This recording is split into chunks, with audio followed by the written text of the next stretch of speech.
A lot of people currently have this mentality, if you're spending over 50,000 or so, then you should go for an iPhone, not an Android. And it can get awkward socially when people tell you how you made the wrong decision. So this is exactly what I'm going to talk about in this video.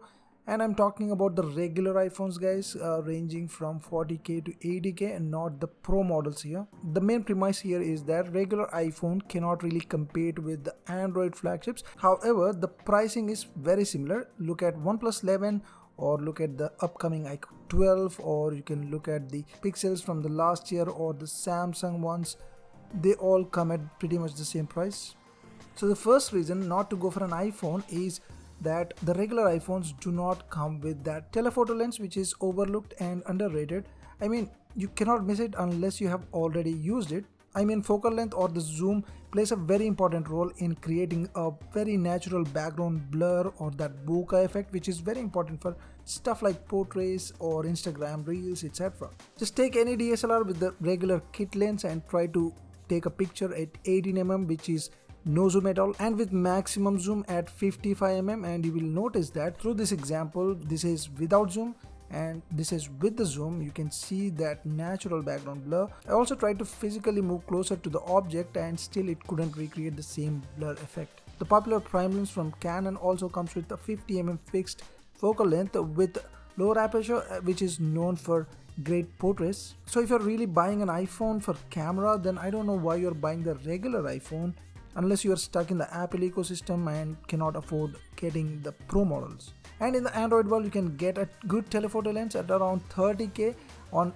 something like S21 FE, S20 FE 5G, things like that. And of course, you have the convenience of taking shots like this, like a boss, and they come out pretty well as well. This is something that you are going to enjoy outdoors when you're on the beach or on a travel trip, etc. Another major thing is the higher refresh rate on the Android phones. Apple is so stubborn on not giving the higher refresh rate for the regular models. At least they should have given this for the Plus models.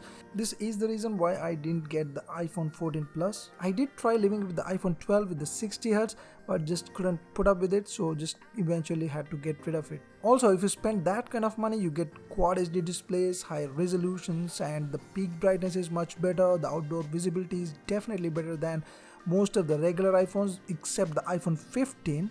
Apart from that, you get more design choices, curved displays. Definitely the Android has a more sleeker designed phones with no notch and all that stuff. So there are many options to choose from without having to stick to the same boring iPhone design. Also, you get the USB-C with the HDMI out, which means you can connect your smartphone via a dongle or something and connect it to your TV and start playing it like a gaming console. And there is no lag, guys. This is not mirroring, this is through the HDMI, so it is pretty good.